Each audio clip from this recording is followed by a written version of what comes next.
You think you'd survive? Most people do. They picture themselves wandering through old New York, cobblestone streets, gas lamps, a city buzzing with raw ambition. It almost feels romantic. But here's the reality no one talks about.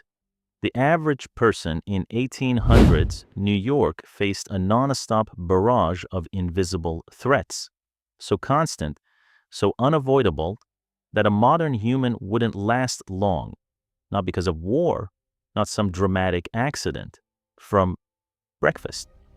Today, we're walking through exactly what would take you out, starting the moment you wake up. Let's say you've just arrived.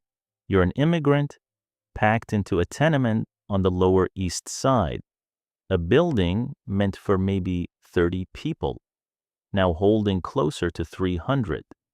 No running water, no indoor plumbing, one outhouse for the entire block. And this is where things start to unravel. Step outside, and the streets aren't paved with opportunity, they're buried in horse manure, literally. Thousands of horses every day dumping tons of waste that baked under the sun. Mix that with garbage, dead animals, and raw sewage running through open gutters, and that's your environment. And here's the catch. The city didn't even have a proper sewer system for most of the century. When they finally built one, it mostly just pushed the waste into the same rivers people drank from. So outside is toxic, but inside, not much better. In winter, you burn cheap coal for heat, filling your tiny unventilated room with thick smoke and carbon monoxide. In summer, the heat turns your building into a breeding ground. Tuberculosis, typhus, cholera. These weren't rare outbreaks, they were seasons. But here's where it gets really interesting.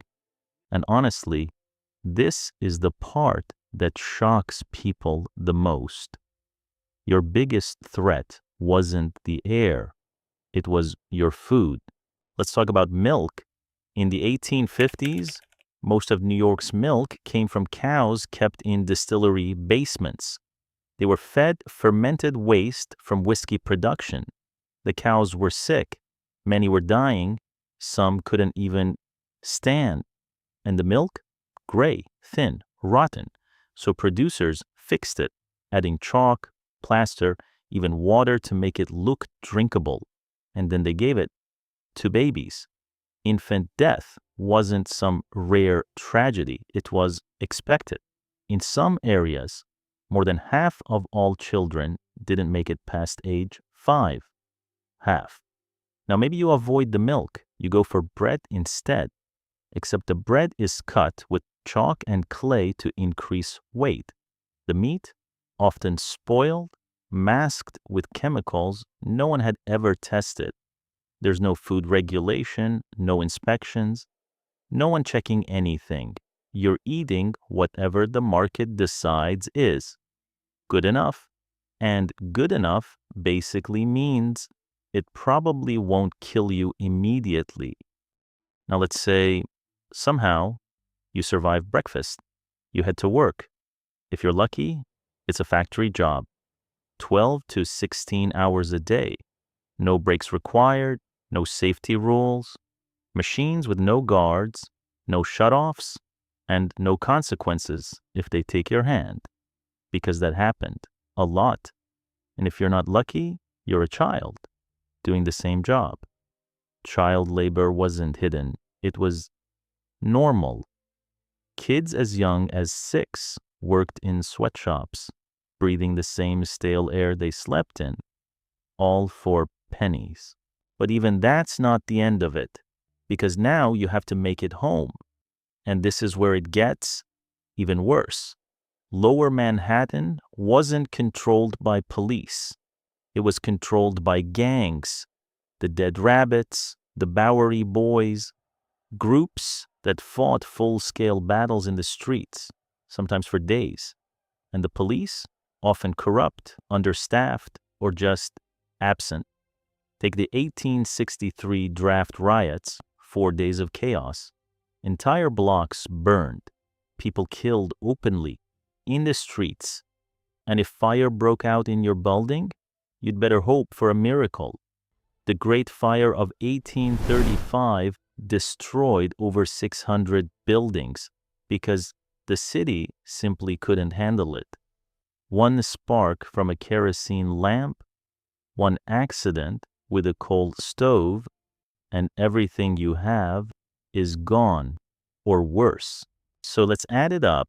You're sleeping in a cramped room filled with toxic smoke, drinking contaminated milk, eating food mixed with chalk, working brutal hours around dangerous machines, walking home through gang-controlled streets. All of it. Without antibiotics, without a real understanding of germs, without knowing that the water you're drinking is the same water making you sick. People didn't usually die from old age back then. They died from diseases we've already figured out how to prevent. And that's the part we forget. The 1800s in New York weren't simpler. They were harsher, shorter, unforgiving, a city being built in real time with human lives paying for every mistake. We look back and see architecture, growth, energy. What we don't see is life expectancy around 40, babies buried quietly behind buildings, or the sound of coughing echoing through thin tenement walls at 3 a.m. So next time someone says they wish they could go back to a simpler time, just remember what was in the milk. And if this changed the way you see history, stick around, because stories like this only get deeper the more you look. Hit subscribe, and you'll start seeing the past the way it really was, not the way we imagine it.